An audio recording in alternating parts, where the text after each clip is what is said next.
Ну, во-первых, тебе надо понять, что тебе это реально нужно. То есть ты реально в этом заинтересован. То есть у меня много есть знакомых, которые играют в доту, но что-то хотят, но они не хотели так сильно, как я этого. То есть не прилагали максимально усилий. То есть тебе может просто нравиться игра, ты можешь просто играть и как бы отдыхать в ней. И все. Но ты должен понять, что ты через многое должен пройти, чтобы добиться чего-то. То есть бессонные ночи, там, какие-то депрессии и так далее, что у тебя будет много чего не получаться.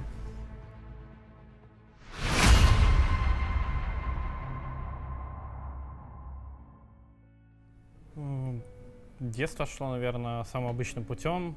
Ходил в гимназию, ну, была школа сначала, потом гимназия. Прогуливал немало, ходил в компьютерный клуб, который был в городе. В принципе, как-то так. Ну, детство у меня было такое себе. Типа, родители развелись. Я сначала жил у мамы, потом у отца. У отца на меня не было особо много времени. Меня, грубо говоря, воспитывал старший брат, который, в принципе, и познакомил меня с играми. У меня было самое обычное детство. Я приходил со школы, садился за компьютер и играл в разные игры. Проходил их, мало гулял, мало чем-то занимался. Мне было плюс-минус интересно все, но я не понимал, что меня может именно затянуть. Я рассказывал, что мне папа очень рано купил компьютер, потому что он сам тоже увлекался играми. И мне это было все интересно. Я там в детстве ходил, покупал диски, играл. Ну, первая такая плюс-минус киберспортивная игра, это была Counter-Strike 1.6. Как-то мой брат принес карту Доту на болванке, еще тогда была. Сказал, что вот, я там в компьютерном клубе поиграл. Вот. Ну, мы ее поставили, а у нас тогда вроде интернета не было. Но мы жили, у нас было как бы как коммуналка. То есть у нас было 3 компа или 2 на тот момент, я не помню. И мы вот вдвоем-втроем играли по локальной сети, потому что не было интернета. Ну, это, наверное, просто была кастомная карта, которая больше всего нравилась, потому что тогда в Warcraft было очень много всего. То есть там и Footman Frenzy, и арены какие-то, и просто РПГшки какие-то. И вот в Доту просто почему-то больше всех тянуло. Первый состав с какой-то первой зарплаты, это была организация Мегалада. Я помню, нам платили в месяц 15 тысяч рублей. Мы играли, там, получается, мы собрали свой состав, и какие-то квалификации даже играли, и выиграли Empire на то время. Это было круто, мы выиграли Empire, и меня тогда заметили как раз-таки. Ну, я, грубо говоря, просто играл в Хон. Я был очень хорошим игроком, но, скажем так, не самым лучшим человеком. Из-за этого многие не хотели брать меня в команду, потому что игра все-таки командная. А я был соло-игроком, но хорошим. Потом я перешел в доту, грубо говоря, за год уже себя чуть-чуть показывал, кто-то меня где-то замечал. Но, опять же, не сложилось, потому что я был не самым адекватным человеком. Мне, грубо говоря, пришлось пойти в армию, потому что я очень много жизни накосячил, не поступил никуда учиться и так далее. Соответственно, для родителей это было неприемлемо. И меня туда послали, ну, чтобы, грубо говоря, я справился. В принципе, можно сказать, и справился, пришел, поиграл какое-то время, понял, что я все-таки что-то могу. И у меня был знакомый с Хона, это Куман, с которым я более-менее общался. И, грубо говоря, у них был такой себе игрок в их составе, они хотели его заменить. И, в принципе, я был одним из кандидатов, который, в принципе, прошел отбор, и потом мы, собственно, в команде играли после этого. Если я не ошибаюсь, это был Hellraisers. Мы тогда играли с какой-то командой. Compass Gaming вроде называлась. Ну, просто название, не организация, ничего. Короче, тогда был турнир Star Ladder, и там играли... Такая система была, то, что ты играешь каждый с каждым, кто больше всех очков наберет, топ-4 попадает на LAN. Вот. А была такая ситуация, то, что в этой команде был счет 0-7 вроде.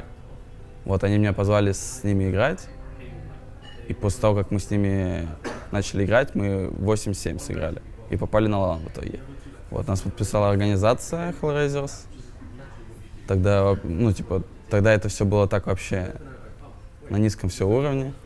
Вот, они сказали, поезжайте, типа, в киберарену в Киеве, там, ну, подписать контракт. Вот. Мы приехали, там, это было все необычно, конечно, на тот момент, потому что, ну, до этого никогда такого не было. Вот, мы приехали, подписали контракт, все, в принципе. Приехали, подписали контракт, познакомились и разъехались, все.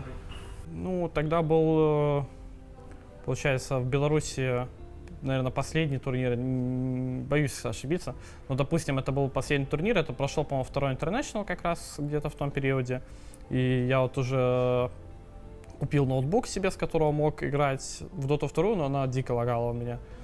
И, получается, я уехал учиться в Минск с родного города своего. И вот тогда мы выиграли, по-моему, или чуть-чуть раньше выиграли последний турнир, это в Доте 1, и тогда уже, соответственно, про меня плюс-минус вот люди, которые играли во вторую Доту, то есть это ребята там старые с ПР, ну, большая часть ушла, но там, в частности, Зик, Джакал, Джеймс, Кот, и вот они тогда, собственно, меня и позвали в ПР, и вот оттуда это все и началось. Чтобы стать киберспортсменом, тебе нужно этого хотеть. То же самое, как обычная работа. Что тебе нужно, чтобы стать очень хорошим, не знаю, пианистом?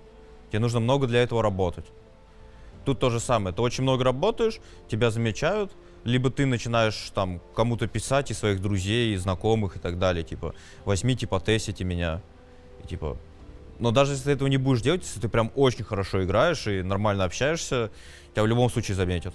Ты никогда в жизни не придешь и не станешь там идеальным киберспортсменом. То есть ты учишься на своих ошибках, ты видишь, что ты делаешь тут не так. Ты можешь, типа, потратить там 4 года, 5 лет, 6 лет на то, чтобы понять, что ты делал до этого не так. Ну, нельзя сказать что так, что, типа, вот, есть какая-то формула, если ты будешь по ней все делать, то все, ты станешь киберспортсменом. Такого не бывает. У каждого свой подход, опять же, и каждый учится на своих ошибках. Да, на самом деле нету какой-то идеальной формулы, что тебе нужно, чтобы ты стал киберспортсменом.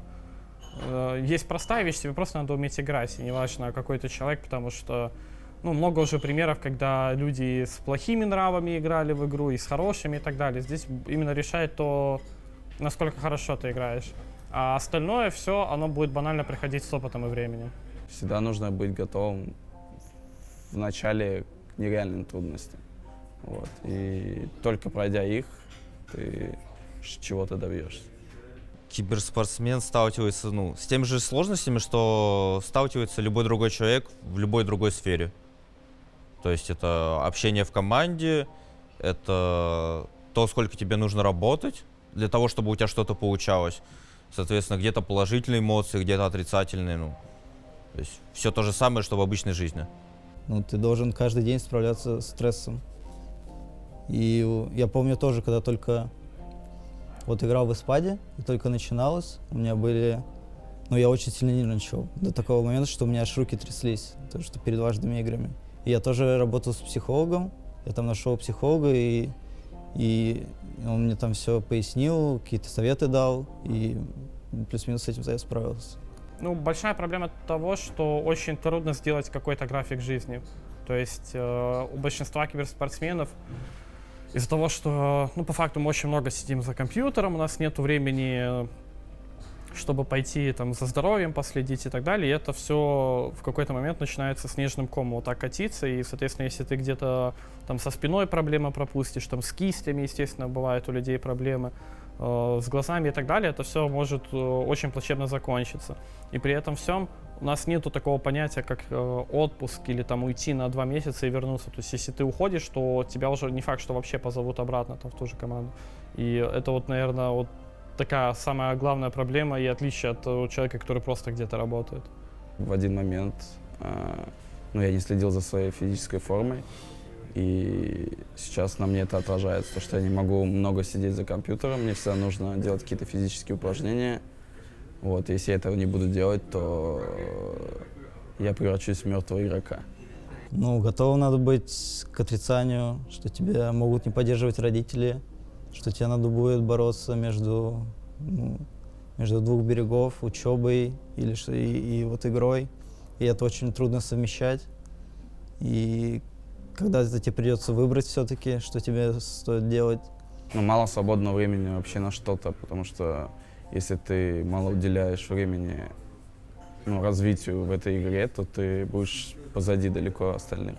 Ну, потому что это спорт, а спорт требует большое количество времени и жертв, чтобы дойти до вершины. И при этом нужно еще различать два разных понятия. Это стать лучшим и быть лучшим. Потому что стать лучшим, в какой-то момент ты действительно можешь там стать, не самым лучшим, но, допустим, войти в 20-ку лучших игроков, и это большое достижение. А есть еще вопрос, как быть лучшим, потому что есть люди, которые там на протяжении 10 лет находятся в топе, и их никто оттуда не может убрать. Я не играю много в доту. Я играю, с головой в нее. То есть я не просто захожу там, потому что мне делать нечего, и играю в нее. Такого нет. Это было в раннем возрасте. Одно и то же действие делать каждый день — это не так просто. Хоть это тебе и нравится, но все равно это очень изнурительно. Я стараюсь быть прям полным профессионалом на уровне, что я не играю в другие игры, там, не играю пати, стараюсь играть только соло и, соответственно, всегда думать об игре, а не о том, чтобы получить как можно больше кайфа, но чтобы это было в минус. Все люди как решают конфликты, ты просто пытаешься разобрать все по полочкам с самого начала, то есть с фундамента смотришь, в чем корень проблемы, как видят эту проблему разные люди, у которых конфликт, и, соответственно, потом приходишь к чему-то общему. В профессиональных, именно в профессиональных командах, которые уже устаканены, у них нет такого, что кто-то что-то плохое сделал, и на него там будет все кричать во время игры. Это глупо, как минимум. Ему скажут после игры, что тут так, ты тут сделал, например, полную фигню там или еще что-то. Во время игры нет смысла это разбирать. Это уже произошло. Каждый игрок высказывает, что ему не нравится, то есть просто говорит. То есть это очень важно на самом деле, что каждый игрок может высказать в любой форме, то есть наорать там и так далее. И высказывать, что ему не нравится, другой игрок говорит какие-то аргументы, и тренер обычно или кто-то еще говорит еще одно мнение, и мы как-то приходим к общему. То есть важно, чтобы каждый игрок коллектива сказал свое мнение об этой ситуации, и все, чтобы создалось общее мнение между этими игроками. Всегда есть человек, третий человек, который должен, типа тренера. То есть это не обязательно, это может быть спор между тренером и игроком, какой-то другой игрок подключится и, грубо говоря, будет объяснять, я понимаю твою позицию, я понимаю твою позицию, ты прав в том-то, том-то, ты прав в том-то, том-то, Давайте не спорить, сойдемся на общем мнении посередине, и приблизительно так это все выглядит. То есть то же самое, что и в жизни. Я помню, когда только начинал играть в Испаде, я такой: вау, как круто, я там кто-то, у меня кто-то знает. И это даже как-то плохо сказалось о моей игре. Я стал хуже играть, чуть меньше играть. Потом я понял, что, в принципе, ничего не изменилось. То есть на меня там больше людей стало смотреть, замечать, но по факту я тот же игрок, и играю в игру, и все. Так у меня нет звездной болезни никакой. Есть, наверное, самое обычное. То есть есть вещи, которые... я не люблю ходить в публичное место, и зная, например, что меня там узнают. Потому что это просто занимает тут очень много времени и энергии, чтобы там пообщаться с людьми. И такое у меня есть, но с другой стороны, я бы не сказал, что я там прям вообще такая звезда какая-то. Я считаю это глупо, потому что ты играешь пятером, 5 человек. И если один там зазвездился, он, значит, вообще не прав в этой ситуации. Потому что если вы выиграете, то вы выиграете впятером. Ты же не один выигрываешь. Как ты можешь, зазвездиться от этого? Не понимаю этого вообще. Потому что если ты будешь считать себя самым лучшим и так далее, ты перестанешь уважать своих противников. Это тебе точно аукнется в том, что ты будешь думать, он плохой игрок, он сейчас по-любому сделает так, он тебя обыгрывает, ты проигрываешь игру. И так, очень часто бывает. Ты очень много узнаешь, когда побеждаешь, и очень много теряешь, когда проигрываешь. То есть, например, у меня был успех в 15-16 году, да? получается, потом середина 16-го, 17-го, 17-го не было ничего. И, соответственно, я очень много потерял. То есть там мои знания, они как бы вот эти 3 года, они как бы они все еще есть. Вот я сейчас пришел, вот мы играем против секретов, кажется, ничего нового не узнаешь, но ты понимаешь, что эти знания, они у тебя потерялись уже куда-то, и ты, соответственно, по новой это все идешь. И, соответственно, здесь суть в том, что целеустремленность это круто, но если твоя карьера вот таким вот графиком идет, то от целеустремленности не будет никакого смысла. Здесь еще важен коэффициент как бы успеха. Вот есть жизнь, есть дота. В жизни ты получаешь плохой опыт, хороший опыт, и также в доте. Но я не знаю, как это объяснить. То есть приходят какие-то, ты много задумываешься о чем-то и так далее. Просто жизненный опыт. Не знаю, как это объяснить. Если бы у меня не было доты, и я просто чем-то занялся, это было бы то же самое. То есть ты с каждого момента задумываешься, и не именно именно в игре что-то в доте происходит, и ты переносишь это в жизнь, а именно вот весь этот процесс, который проходит, там перелеты, например, буткемпы, все это тебе помогает и в жизни, ты развиваешься как личность. Огромное желание. Не такое обычное желание, как просто играть в доту. Нет, тебе должно быть вот прям что-то щелкнуть, и ты должен понять, что все, это мой путь и все. Идея в том, что если ты ставишь себе цель-результат, то успех — это твой результат. То есть чем выше место, тем выше успех. Там кто-то ставит количество денег, да, как цель. Соответственно, чем больше денег, чем больше успех. А кто-то ставит банальное развитие себя как личности. И, соответственно, там, чем больше он знает, чем лучше он становится, тем больше у него успех. Здесь уже вопрос индивидуальный, скорее всего. Что еще надо для того, чтобы просто играть? Это любовь и усердие. То есть ты должен просто играть в игру и все.